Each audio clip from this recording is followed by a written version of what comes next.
he was so in love with his creation that it made me want to buy it. I mean, I like the gameplay. The gameplay looked very, very good. It was very polished and everything. But what sold me was that his love for his IP. It was just like, damn, this dude really puts his heart, his time, and his effort into this thing. Things like that would make me want to, you know, invest in something like that. So if you put love, if you put effort, if you put your heart into something, into this YouTube thing, then people will gravitate to you. People will love what you do because you love what you do. I think one of the best examples of that, and I say this all the time, is Shady Penguin. Because when, like, he inspired me to start YouTube, and as soon as I found him, I found Nappy, and I'm like, and I just kept finding more and more people, but to the same extent, the emotional investment that these people have. Like, when I saw them freaking out because they lost a Pokemon in a Nuzlocke, I'm like, damn, they're really into this. I'm hooked on it. Right.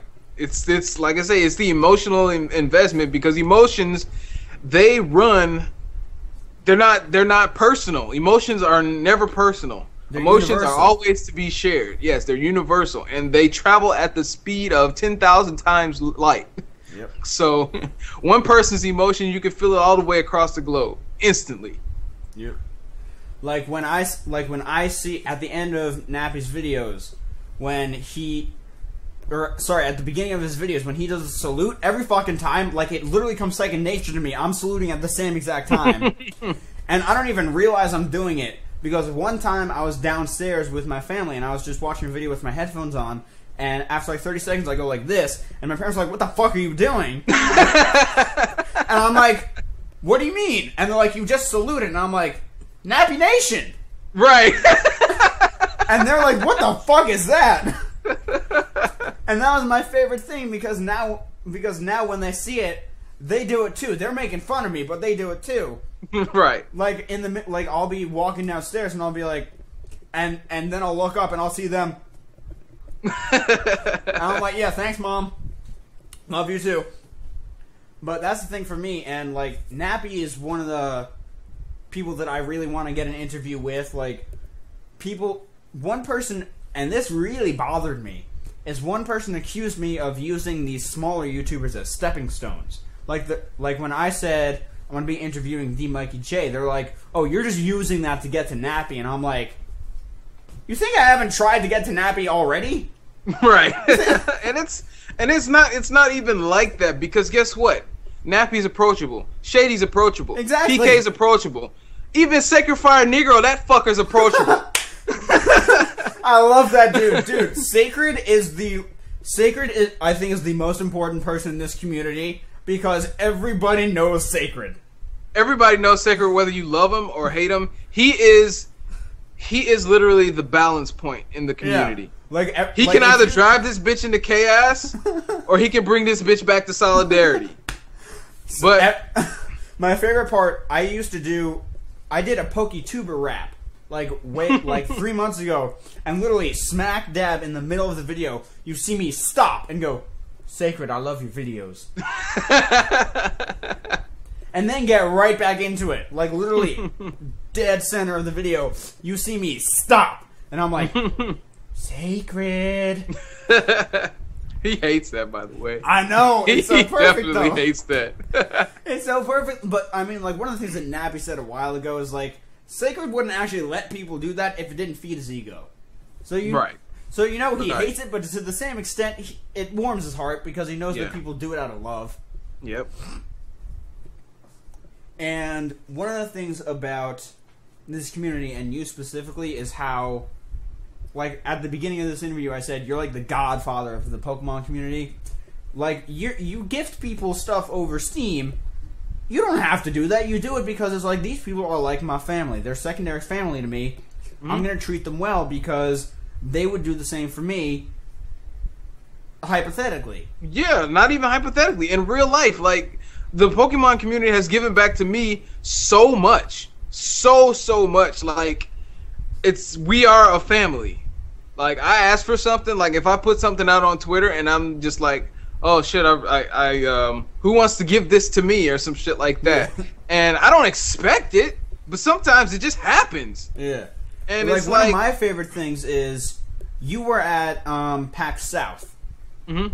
And the thing that it completely boggled my mind at first, but then I realized why it happened, is people were rooming with other people that they had never, ever, ever met in real life. Mm-hmm. They only knew each other through Twitter, Skype, and YouTube, and they were literally spending the night with one another in an enclosed space. And I'm like, who the fuck has the balls to do that when you've never met this person before? And then I realized the Pokemon community, the connection runs deep. It does. Because it's that really same, does. It's that childlike enthusiasm that I was saying before. When you're a child, you'll spend the night with somebody that you met the day before and have a sleepover with them because you have that childlike innocence and optimism. Mm-hmm. And I think that comes out no matter what your age is in this community. Because, like, Nips is one of my best friends in the community. If I said, hey, Nips, I'm going to PAX Prime, can you hook me up with a room? He'd probably be like, yeah, sure. Yeah. That's literally how it is. Exactly. It's this connection runs so much deeper than people realize because they're used to other communities, like the Call of Duty community. Like if I went to somebody in the Call of Duty community and I'm like, hey, can you hook me up for a room for the TwitchCon? They'd be like, fuck you! Right. And I'd be like, well, I just don't want to be homeless for a night. And they're like, fuck you! Go be homeless!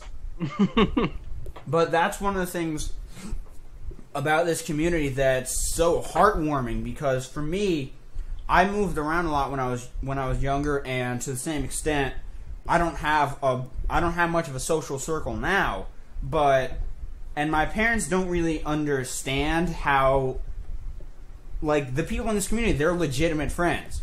I know that if I was nearby them, like physically nearby them, we would be hanging out all the time. Right. Like Ace Trainer Troy, his interview actually went up today, meaning Friday.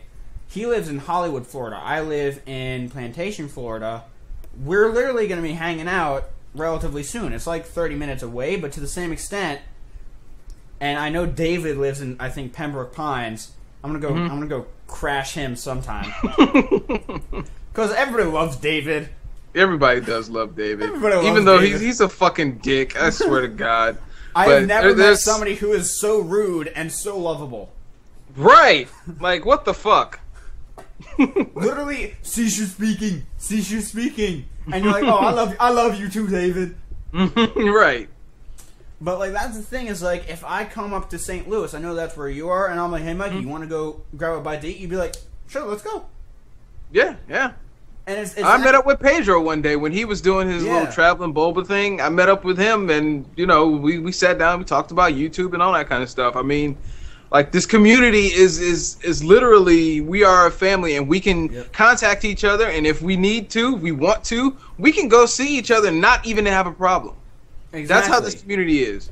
That's the reason that I love this community so much, is because you have that easy connection, because you're all connected on this really, it's so integral to us. Like, if Nintendo announced, hey, we're making no more Pokemon games ever, the community would rise and fall together. Like, there wouldn't be one person that keeps going when everybody else drops off. They would say, I'm either going up with you or I'm going down with you. That's pretty much it. Yeah, I feel the same way. Like, if Shady and Nappy and Jaywitz and Mo and Luke, if they all of a sudden announce, we're stopping YouTube, I'd be like, alright, I'm done.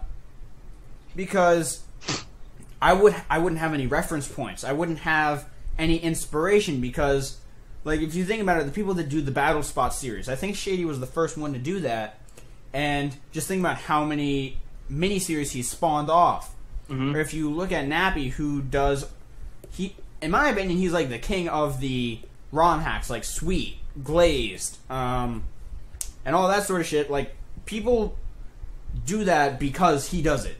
Like, I think Nick would take offense to that line, though. Nick is the king of ROM hacks. I'm going to stop you right there. That's true. Nick is the king of ROM hacks. But as far as Let's Plays goes, I would say Nappy and Callum, respectively. Yeah. both of them bring the most energy I've ever seen in a Let's Play. Yeah. So, as far as Let's Plays goes, I'd say I'd give it to both of them respectively. Yeah. But that's the thing about the community is like, and I know that people were freaking out about this like 6 months ago when Nappy and Callum, I don't know what happened there, and it doesn't matter what happened there. It doesn't. It's still a community. I don't care what happened there, because guess what?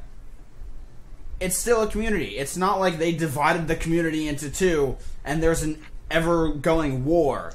Right. No. No, it's not. It's still the Pokemon community. Right. It's so minute, it doesn't even need to be talked about. Exactly. The only reason I bring it up is to show people how insignificant it is. Right. Like, I'm bringing it up to say, hey, it happened, but guess what? Nobody gives a shit. Right. Move the fuck on. Because this is a bit... It's like, you have a brother. You've probably gotten into fistfights with your brother at some point when you were a kid. And guess what? The next day you wake up and you hug each other and you're like, yeah, you're still my brother. Who the fuck cares? Right. Because I have a brother myself. My brother's older than me, too. I know that your brother's older than you. Mm-hmm. And it's just like, yeah, we got into some shit. Mm-hmm. But, you know, he's still my brother. I wake up the next day. At the end of the day, he still has my back. Yeah, exactly. Like, one time my brother and I actually got into a fight, and, well, I've done 16 years of martial arts. I started when I was 3 years old. My brother never did it. And so, like, literally every time we would go somewhere that was, like, kind of sketchy, I'd be like, if anything happens, you know I got your back. And one time something happened. And it's not like he got jumped. It's just somebody punched him in the face out of nowhere. And I... Yes. You want to be on YouTube? Not just yet. But literally somebody punched him in the face, and I fucking wrecked that kid. Because I'm like, that's my brother. You touch my brother, you're dealing with me. And to the same extent, if somebody started, and this has actually happened before, if somebody started making fun of you on Twitter, or Claire, Nappy, anybody, I'm like, who the fuck are you to say this stuff? This is my family. Who the fuck are you to say, oh, he don't know what he's doing? Yeah, well, you don't have any subs. He has 300,000. Who the fuck are you to say that he's not worthy?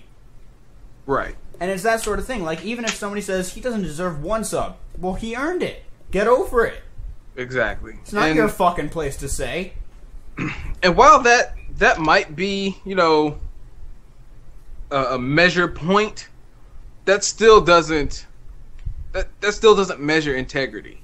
You know, whether you have 3 million subs or 300, that will never ever, and in all God's green creation, measure any kind of integrity that a person has.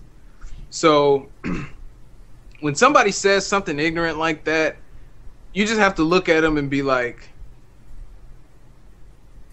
that's all you can do. You can't say anything. You just have to.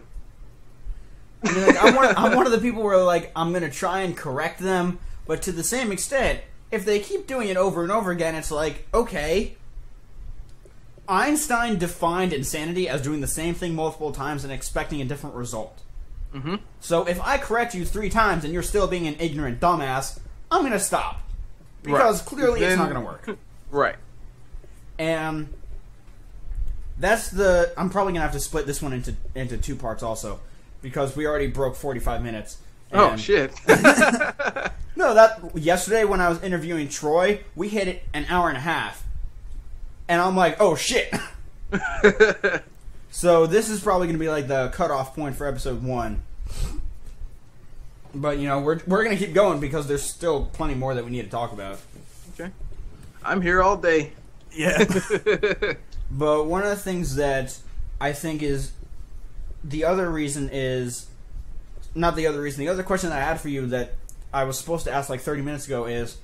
What is the origin of your name? The origin of my name? Well, in order to go through that story, I have to go through the other story about my other name. My first name, my Call of Duty name, was Empty Clips. And basically, I renamed myself Empty Clips because at that point, Modern Warfare 2 was a thing. It was a big thing, and I was going after, I think it was nukes and what is that? What's that thing that blocks everything out? I forget. EMPs. So I was going after EMPs and nukes, and I was like, what can I name myself that was it was a wordplay thing, because I was really, really good with a knife. I was like really good with a knife. I think I went one night. I got a nuke with just a knife, and kill streaks. But I was like EMP, Eclipse, empty clips, because I don't use guns all that often. So I was like empty clips. Oh my god! But thinking back on that, was stupid as fuck. But but when I decided to switch over from Call of Duty to Pokemon, I was like, well, I can't use empty clips because that would make absolutely no sense, and I'm going to start a new channel anyway. I'm going to need to rebrand myself, and I was like, well, to get myself out of the situation that I am in, I can't, I don't want to, just use a name like Pokemon, because, that's going to tie me to that brand. So I was like, everybody, like everybody online, everybody that I met online, they call me Mikey. And it's like, this wasn't a childhood name, because everybody just called me Mike or Michael. Everybody online just called me Mikey. I was like, okay. And my last name is Jordan, so that's where the J came from. And I was like, what? I can't name myself just Mikey J. What is going to stand me apart from pretty much everyone else who has their name Mike, Michael, Mikey, or anything like that? And there's J YouTube Gamer. So what is going to stand me? What is going to make me the defining factor? It's like the one, the only. Right, the one, the only. And that's pretty much and I make it a point in my intro to push out that the. Yeah. Push out that the when I say it, because it's kind of like it's integral now. It's like, oh, you're saying when somebody I jokingly say it, but somebody said pronounces my name Mikey J. No, it's TheeMikeyJ. Get it right. Bitch. Right. But yeah, that's pretty much like the defining moment in my YouTube career, where I was just like, I need to set myself apart from, pretty much anyone else. Or like if someone says it's the Mikey J, no, it's the Mikey J. It is the Mikey J. Get it right. But like you obviously you're a full-grown adult. Like you didn't have the financial troubles to be like, okay, I need a capture card, I need a webcam, I need all this stuff, because you have actual finances. Mm-hmm. Like whereas people like me, I have to build it up gradually. Mm-hmm. But one of the things for you is that your content quality since the first video has always been extremely high. Yeah. Like I've never seen somebody consistently hold the quality of their content at like 100% every video. Well, me being the person that I'm the type of person that I don't want to do it unless I know the ins and outs of it. Like as far as Vegas, as far as Photoshop, well, Photoshop is still kind of sketchy, but I don't even have Photoshop. Vegas, I'm just like, I'll use GIMP. Vegas, Premiere, I want to learn at least the basics of it, at least so I can know where I can get my video to 1080p, at least 720. I would like to learn. I'd like to learn color correction. I'd like to learn all that before I even make a video. So with me being the person that I am, yeah, quality is like a stickler for me, because like even with the green screen, sometimes I'll get like noise like down here. You see how like it's dark right here and it's light on this side. that bothers me the fuck out of me. So I'm a stickler for quality. So yeah, having good quality is definitely good for me, and that goes with my my commentary as well. Because as you probably seen on the channel, I had a part 1 of a randomizer Alpha Sapphire go up. Mm-hmm. The reason why I don't have a part 2 is because I didn't enjoy my commentary. I didn't think that my commentary I recorded part 2. It's sitting on my computer, but the commentary is ass. So if I feel like that my commentary wasn't up to snuff, if it wasn't, you know, up to my standards, I'm not gonna put it up. I'm just not gonna put it up. So that's one of the things that I stick by when I upload, when I put content on my channel. Is this something that I would want to watch? Is this something that I would want to sit there for 30, 40 minutes and invest my time into? But obviously for that Let's Play, it wasn't the case. So, and you know what? That was at a time where when I put that up, that's when everybody made that transition. Well, not everybody, but everybody was just like, okay, Pokemon is becoming dead. Pokemon is, you know, everybody was making all of their videos about Pokemon being dead, and quite as it's kept, it is. Like, nobody is really growing off of Pokemon. And me and the guys in the ODS Skype call, we talk about that all the time. What's the next big thing? What can launch our channels to the next step? And we all came up to the conclusion of branching out. I think that's pretty much the last resort of, you know, when things get stale, as far as, and everybody's, you know, super bummed about Super Mystery Dungeon. I mean, it's a decent franchise. I hope they can come back from what they previously did, but that's not channel worthy to me. No. I don't think it can do good on a channel, simply because it's not.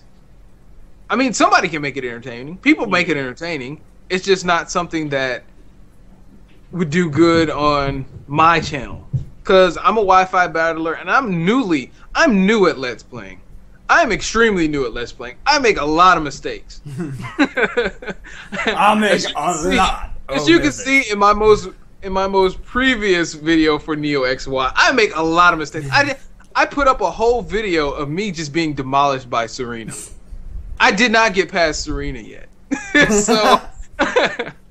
So that's a lot of mistakes. But at the same token, putting that kind of content on your channel lets people know that, hey, this guy is human. Hey, this guy makes mistakes. Maybe we can root for him in the next episode to get past this mistake. But it's just like everything else, mixing up your content at a time like this where there's no speculation on the next series because it hasn't been confirmed. Mixing it up will not hurt your channel. It won't hurt your channel, as long as, you know, you're not completely just demolishing Pokemon from your channel. That's pretty much where everybody's at. Yeah, we're gonna give you a little bit of Pokemon, but at the same time, hey, this is something new. This is something that's coming. This is something that I'm generally excited for. I would like to share this with you, as well as, guess what? Mighty Number 9 is coming to my channel. That has, like, next to Pokemon, I'm telling you, Mega Man is my favorite universe of all time. Has to be, hands down, bar none. Well, like, for me, my 3DS is in Japan right now, getting its capture card installed. It's time.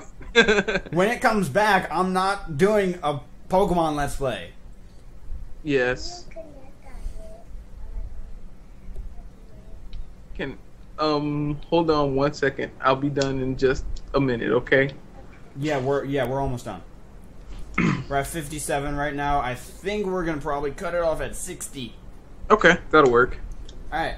But anyway, I'm doing Kirby Triple Deluxe because I love that game. Mm-hmm. And I'm doing the D run because I like a fat guy with a hammer. And I don't understand what's wrong with that. I don't know. Stronger than DDD beast on Smash. Oh my god. Ah. I love stomping all over people with my jet hammer. Oh yes. But like when I saw Nappy was doing that on his side channel, I'm like, no! I was so close. Because I honestly thought, like, I'm going to be able to get that out before anybody else does it in this community. And then Nappy's like, yeah, we're doing triple deluxe. And I'm like, no!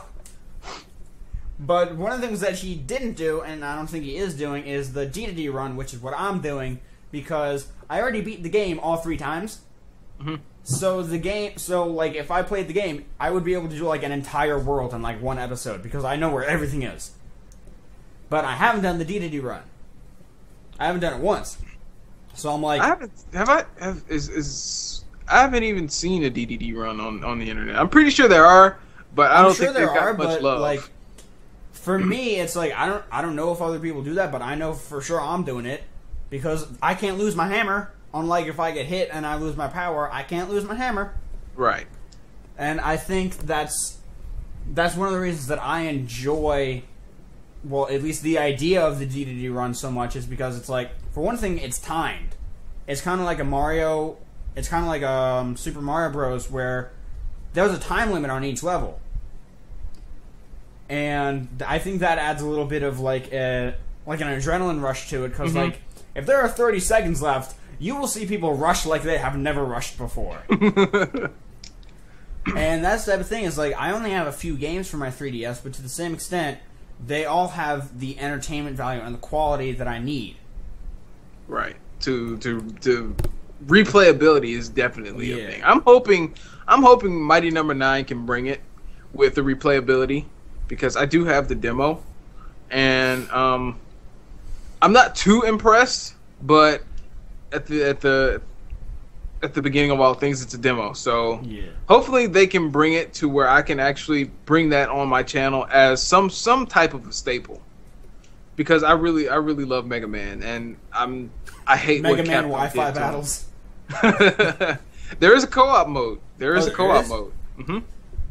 So like I say, with that coming to the channel, no, Nappy does not like Mega Man. I will tell you that. But you know Nappy who does does? not like Mega Man. Mr. Shady Penguin. Oh yes, he does. Shady Penguin does love Mega Man. So I'm As a matter of fact, that's probably the only series. Mega Man 9 co-op. I think that's the only series. His Mega Man. I think that's the only one I've sat down and watched episode by episode, because that's how much I love Mega Man. Yeah. And he was so excited throughout that whole freaking series, and it was just like, oh man, it was adorable, because because he kept messing up. Yeah, right. I was like, no. All right, I'm gonna go beat the chameleon first. No. Right, no, you don't do that. But I think with that huge spoiler to the co-op between the two of you, I think that's a good ending point for here. I'm sure I'll have you back on the channel for something at some point. Most definitely. You're a freaking awesome guy, dude. You do your outro first, then I do mine, and then we're good to go.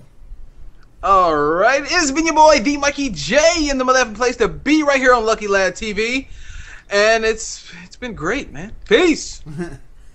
Alright, I want to thank you guys so much for watching. I want to thank TheeMikeyJ so much for joining me.